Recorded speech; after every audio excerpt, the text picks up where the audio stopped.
Em 2005, eu compro uma pequena propriedade em Cheleiros, o Pomar do Espírito Santo, e me mudo para cá com a nossa família. E foi amor à primeira vista. A cerca de 20 minutos de Lisboa, a região de paisagem campestre transporta os visitantes para uma outra época. Ao longo de vários séculos, a tradição vitivinícola da vila destacou-a no mapa português. Me ofereceram uma pequena vinha nessa altura, uma vinha com cerca de 1 hectare, e eu, como bom apreciador de vinho, compro essa propriedade e resolvo fazer vinho em casa. O que começou com a curiosidade de uma produção para consumo próprio, rapidamente se tornou algo maior. Olá, pessoal do Vinhos e Prazeres. Hoje estamos com mais um brasileiro que está produzindo vinho em Portugal e que está dando certo e ganhando até prêmio, recuperando cepas especiais que tinham sido esquecidas, e produz vinho em várias regiões de Portugal. Então, André, conta para a gente aí como é que é o projeto, como é que você resolveu ir para Portugal. Bom, eu sou brasileiro de origem, né? Eu estou vivo aqui em Portugal há a idade de Cristo, 33 anos.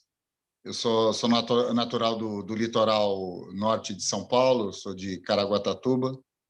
E eu vim para Portugal final dos anos 80 para jogar futebol. Eu era goleiro aí no Brasil e através do empresário vim para cá, né? Me machuquei logo no princípio e acabei mudando de vida. Eu sou licenciado em educação física. Minha área principal aqui durante muitos anos em Portugal foi sempre ligado à parte esportiva. Eu tenho aqui, sou empresário, tenho 3 empresas. A principal empresa continua ligada ao setor esportivo. Depois já uma outra área mais na área cultural. E os vinhos, comecei como uma brincadeira, como um apaixonado de muitos que gostam de beber vinho e ficam com o sonho de fazer o seu próprio vinho. E isso aconteceu quando eu me mudei, aí no princípio dos anos 2000, não é? Sensivelmente aí 2005, eu me mudo para próximo dessa vila onde eu vivo nesse momento, chama Cheleiros, pertence à região de Lisboa, a região vinícola de Lisboa, fica mais ou menos a 10 minutos de Sintra e sensivelmente aí entre 30 a 40 minutos de Lisboa, depende do pé no acelerador, mas é um lugar bem pertinho, né, que eu acabei mudando. Para encurtar um pouco a história, resolvi fazer vinho em casa. E quando eu dei por mim, eu já estava no negócio dos vinhos, né? O meu trabalho ali ultrapassa o fazer vinho. Eu tenho quase feito, eu e minha família, um trabalho de recuperação histórica e cultural desse vilarejo, né? Porque quando eu me mudo para lá, não foi com intenção de fazer vinho. Na verdade, eu queria montar um centro de estágio, um centro de escritórios e da minha escola, né, está ligada à parte esportiva, toda nesse local. E eu acabei transformando esse local que eu comprei para fazer o nosso escritório, acabei transformando na minha residência. Eu acabei indo viver para esse terreno, para essa vila. Descubro que a vila ela tem um passado histórico riquíssimo, como tudo aqui em Portugal, né? Um país muito antigo, né? Bastante com um passado histórico assim enorme. E aqui, enquanto que no Brasil, cada buraco que você faz, você encontra petróleo, encontra ouro, encontra diamantes, aqui em Portugal, cada buraco que você faz, você encontra muita história. E descobri que a vila onde eu tinha comprado o tal terreno para construir a minha casa, o meu eventual escritório, acabou sendo ou acabou mexendo com o nosso coração, porque é uma vila que tem um passado no segundo reinado português, estamos a falar do século XII, 1194, sensivelmente, quando o segundo rei português, o primeiro foi o Dom Afonso Henriques, que tira os mouros, os árabes de Portugal e constrói a nação, né, o chamado conquistador, e o filho, todos os reis aqui em Portugal têm uma alcunha, têm um apelido, né? O pai, né, o primeiro rei português, era o conquistador, e o filho dele, Dom Sancho I, era o povoador. Então, ele foi o responsável por fixar a população em Portugal e dar suporte ao início dessa nova nação, né? E Cheleiros, a vila onde eu vivo, isso eu tudo fui descobrindo aos poucos, né? Porque não haviam relatos num único lugar escritos sobre essa vila. Foi por ouvir falar dos locais que contavam pequenas histórias nos cafés ou à porta da minha casa, mas eu precisei contratar uma jornalista que trabalhou um ano para nós, fazendo um trabalho de investigação histórica e cultural da vila, para nós, então, iniciarmos, ou melhor, sustentar o início do nosso projeto. Acabamos descobrindo que Cheleiros foi um dos primeiros forais portugueses, onde houve um dos primeiros tribunais, onde havia uma cadeia, onde havia uma enfermaria, onde havia um cemitério, né, onde havia mesmo aquele princípio muito usado aí pelos bandeirantes no Brasil na conquista, né, na exploração do território brasileiro, que era da emancipação às pequenas vilas para que houvesse fixação da população. Bom, a Cheleiros ela teve um passado muito rico, sempre ligado à agricultura, principalmente ao vinho. O vinho daqui foi muito famoso em tempos atrás. Ninguém mais fazia vinho em Cheleiros, com exceção de pequenos agricultores que faziam para consumo próprio. Nós estamos num vale e tudo à volta desse vale antigamente eram vinhedos e desapareceu tudo, né? Quando nós mudamos para lá já não havia mais nada, apenas história. E começo também a descobrir nessa investigação dessa jornalista que vários reis ou várias gerações de reis paravam em Cheleiros para comprar vinho antes das caçadas. E isso está tudo relatado no Palácio Nacional de Mafra, numa das mais importantes bibliotecas do mundo. Lá encontra-se recibos, né? Podemos encontrar recibos desses vários reis que paravam em Cheleiros dessa vila para comprar vinho, por ser um vinho muito afamado, né? Por ser um vinho muito apreciado. Pronto, aquilo tudo desapareceu. Eu, entretanto, na mesma época, compro um vinhedo para me entreter nos finais de semana, era a minha horta, onde eu aprendi a podar, aprendi a manusear a terra, e comecei a me divertir, porque a ideia era fazer vinho em casa. Só que fazer vinho em casa com a qualidade que eu pretendia é muito caro. É um hobby mesmo muito caro, porque você tem que investir em equipamentos muito bons, não existe equipamentos muito bons em miniatura, há equipamentos muito bons, mas já para se processar ou toneladas de vinho, e eu queria fazer 300 ou 400 litros em casa usando equipamentos, por exemplo, um deles que eu comprei para fazer, chegava a 1.000 litros em casa de vinho, que processava 6 toneladas de uva por dia, né? Eu acabei utilizando durante muitos anos, agora tive que investir em equipamentos maiores, né? Mas a brincadeira começa assim. também acho que vender vinho é uma coisa fácil, né? Porque aí, logo de seguida, eu falei, não, então, e se eu fizesse vinho aqui em casa para vender aos amigos ou para colocar em delicatessen ou em lojas gourmets, né? E começo a perceber que não é uma tarefa nada fácil colocar vinho no mercado, porque você tem que encontrar o equilíbrio entre quantidade e preço, né? Porque o mercado exige preço. As pessoas querem comprar coisas baratas, né? Também gostam de gastar em coisas caras e gostam de luxo, né? Mas o vinho necessita de um determinado volume, pelo menos numa entrada de gama, para que você consiga ter o equilíbrio do seu negócio. Bom, eu tive que aprender rapidamente sobre o negócio, não foi uma tarefa nada fácil, e desaconselho todo mundo que queira se meter em negócio dos vinhos, porque era o que me aconselhavam. Quando eu falava com outros produtores, quando eu comecei a pensar em envolver no negócio dos vinhos, eles me diziam, não se meta nisso. Olha, use o teu dinheiro e compre com 1/10 do dinheiro que você vai gastar vinho para você beber durante toda a sua vida. Mas não se envolva nisso, porque não vai ser tarefa nada fácil. Realmente não foi. Eu tive sorte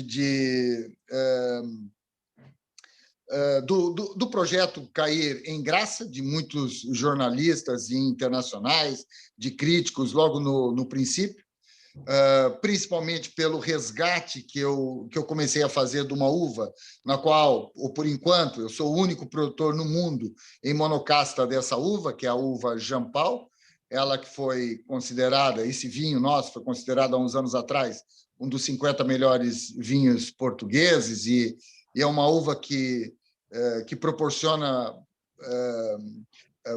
muita visibilidade na Mans, da Mans Wine internacionalmente. Por exemplo, há alguns meses atrás saiu um artigo bastante grande na Forbes.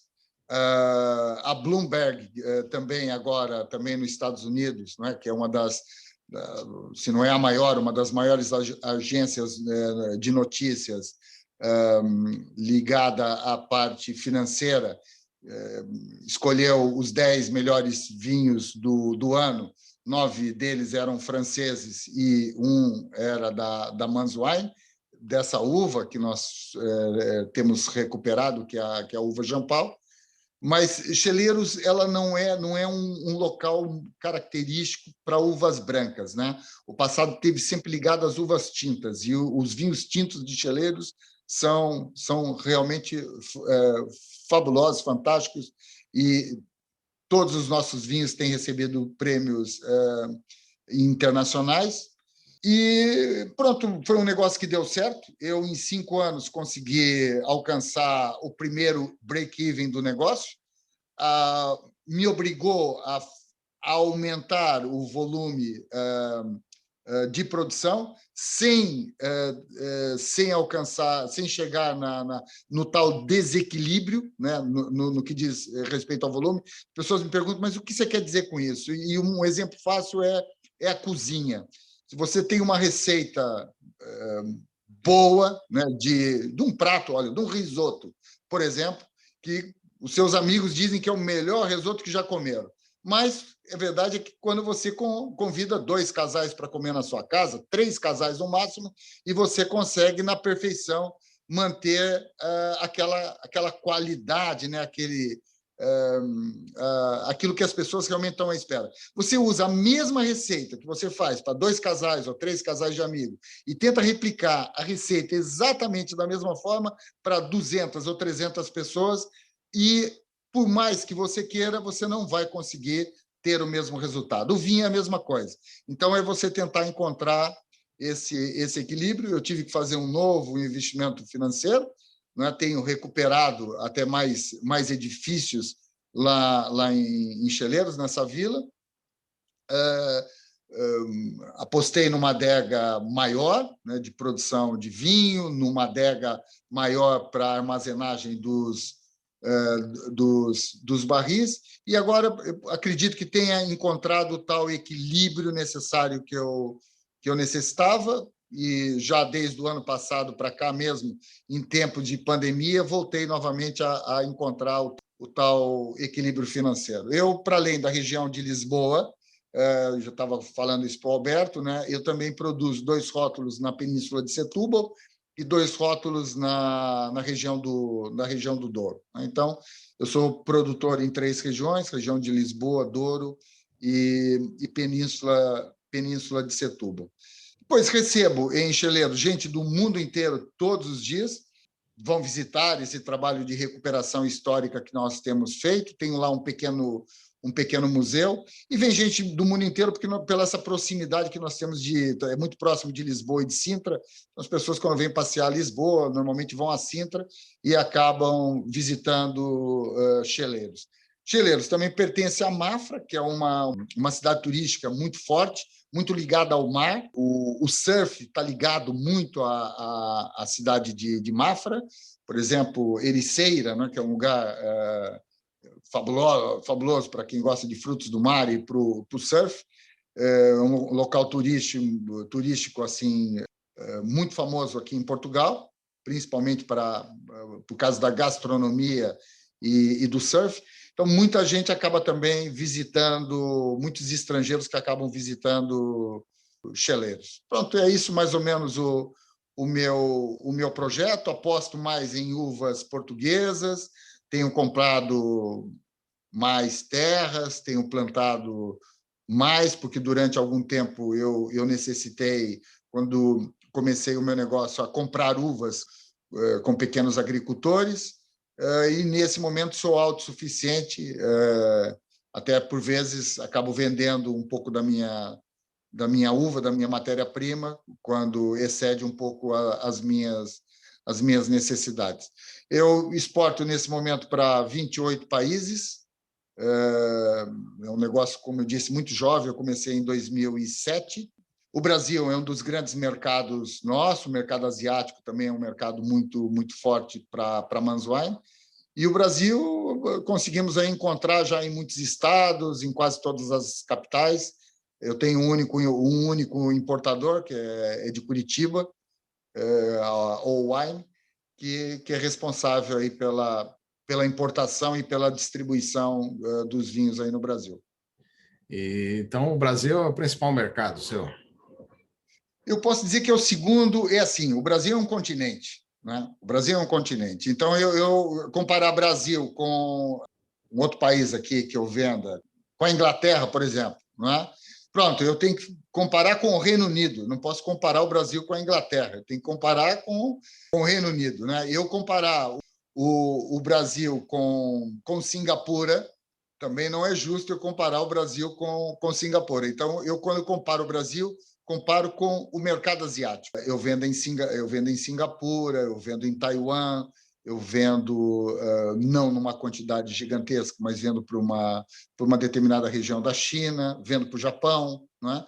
Então, quando eu comparo o Brasil, comparo com o mercado asiático. E o mercado asiático é o mercado mais forte, e o Brasil, nesse momento, ou pelo menos em 2020, chegou a ser o meu segundo mercado mais forte.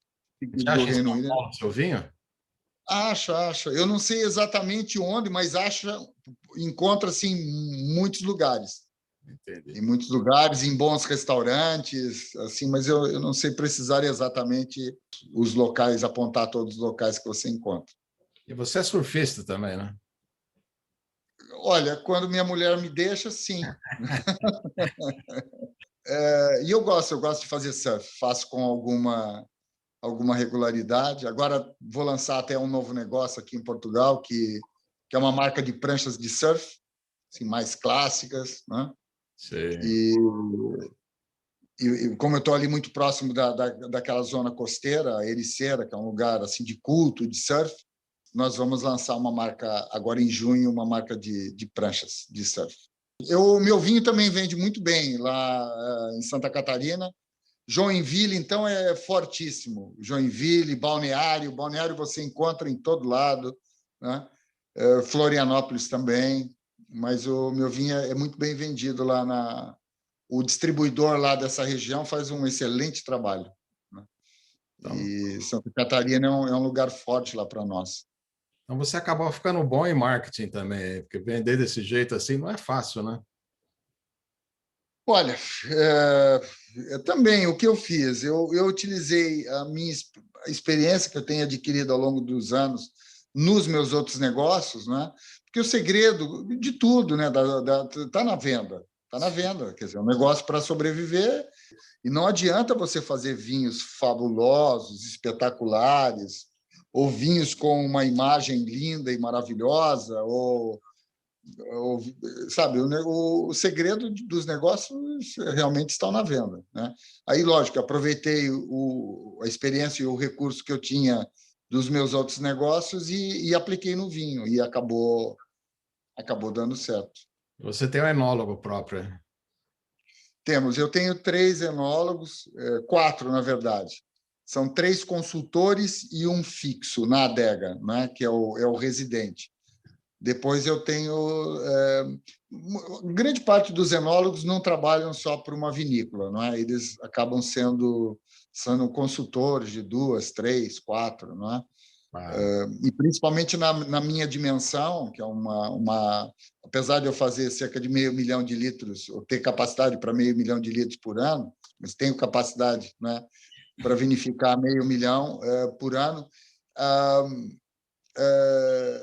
não justifica, não é, você ter um enólogo a tempo integral, apesar de eu ter, né? Eu tenho, mas ele acaba ajudando também na parte do enoturismo. Então, por isso, tenho um enólogo residente na Manzoine. Mas depois tenho outros 3 consultores. e qual é a Um para a produção? região de Lisboa, uma para a região do Douro, outro para a Península. Qual é a produção média de... Não é? Depende do ano, depende da demanda, mas eu costumo engarrafar na ordem aí das 400 mil garrafas ano, contando com as 3 regiões, né? Aí, quando eu percebo que a demanda vai aumentar, eu tenho esse Folga? balão de oxigênio que pode me levar até o 500 mil, né? Mas é um problema dos pequenos produtores, porque o meu vinho acaba, né? O Jean Paul, por exemplo, essa uva, quando sai na Bloomberg, agora há pouco tempo, esse artigo dos 10 do ano, já não havia vinho, né? Porque é uma produção muito pequena, eu chego a fazer cerca de 8 mil garrafas, às vezes menos por ano. É um vinho muito exclusivo, que ele já está vendido na origem, né? Ele já está vendido na origem. Mas no Brasil, por exemplo, você encontra em Portugal você não encontra, mas no Brasil você encontra. Por quê? Porque o importador Impedida. ele fez 2 reservas, porque o que eu faço com os meus importadores quando nós estamos já na época da vinificação, eu pergunto aos importadores o que eles propõem em termos de compra, em todos os rótulos, para o próximo ano, né? Alguns nem respondem, né? E esses ficam prejudicados, porque depois, quando querem, não chorem, né? Não adianta chorar, porque não tem. Mas aqueles que se antecipam e pelo menos reservam determinadas quantidades, e o rapaz aí no Brasil, o importador no Brasil, ele é muito cuidadoso com isso, acaba sempre sobrando mais alguma coisa para o Brasil, né? Ou ele acaba tendo sempre um estoque melhorado. Porque o que eu tento fazer, não é? Mesmo na minha entrada de gama, a única coisa que difere é o preço, sabe? Porque eu não fraquejo na qualidade mesmo na entrada, né? Porque é a entrada que vai te inspirar quando você não conhece a minha marca, É. é a primeira vez que você bebe, de repente você não vai gastar muito num reserva, por exemplo, né? Você vai provar uma entrada, né, de gama e vai investir menos. E aí que eu consigo te fisgar, porque você vai entrar numa entrada de gama, você vai pensar, pô, imagina o reserva desse cara e tal. E assim é que tem sido. A entrada de gama nossa é muito, muito, muito honesta, né? E no Brasil, muitos dos nossos vinhos, eu tenho favorecido muito o mercado brasileiro, relativamente aos preços, de maneira que o vinho consiga entrar mesmo com preço bastante justo aí. Então, há vinhos nossos que você compra aí no Brasil com o mesmo preço que você pagaria numa loja aqui em Portugal. Às vezes mais barato. Porque às vezes perguntam para você, olha, quanto é que você pagou reserva? Ah, paguei tanto. Eu falei, pô, mas em Portugal está 34 euros, né? Eu falei assim, como é que é possível você... Olha, você pagou mais barato aí em Minas, por exemplo, quando eu tive agora há pouco tempo. Em Minas, o vinho estava mais barato do que na porta de uma loja aqui, né? Sei. E o reserva passa por barrica. O reserva passa. Ele passa 100% por barricas, entre 12 a 18 meses. Barricas mais novas. Sempre barricas mais novas. Eu utilizo uma porcentagem de barricas mais velhas também, porque eu não gosto de carregar muito com madeira nos vinhos, né? Tanto que até a minha média gama, eu praticamente não tenho madeira, né? Minha média gama tem 30% de vinhos que passam em madeira para se fazer o blend, né? Já nos reservas, que é um mercado que exige que o vinho passe por madeira, né? Então, eu passo, mas não carrego nas tostas, e utilizo também alguma porcentagem de barricas um pouco mais velhas para não carregar na madeira, né? Não ficar tão carregado. São francesas ou americanas? São francesas e americanas. Entendeu? São francesas com topo americano. Algumas delas são 100% francesas, mas muitas delas são francesas com as bolachas, né? Americana. É a primeira vez eu vi em Ribeira del Duero, um produtor muito bom lá, esse tipo. Eu nunca tinha visto essa mistura assim, né? Mas também eu acho que até visitei no Rio Grande do Sul um produtor que usa 0 barricas. Eu acho que fazer um vinho bom sem barrica, ele é um excelente produtor, né? Porque aí é a expressão verdadeira do vinho, quer dizer, não tem nenhuma interferência, nada que dê alguma... que amacie um pouco o vinho, né? Você já pega franceses aí, é 100% barriga nova, muitos deles, e eu acho... na realidade, eu gosto mais do vinho mais equilibrado. Os vinhos com grande pontuação, aí, Parker, por exemplo, né? Exigem mesmo vinhos com muita madeira, né? Pois é. O mercado pede isso. Então, eu tenho vinhos para todos os gostos. Tem vinho sem madeira, com pouca madeira, com muita madeira. É espumante também, né? Também faço um espumante, que é 100% daquela uva a Jean Paul, que eu sou o único produtor. Olha, eu tô feliz, né, com esse negócio, porque deu certo, óbvio. Em primeiro lugar, porque deu certo.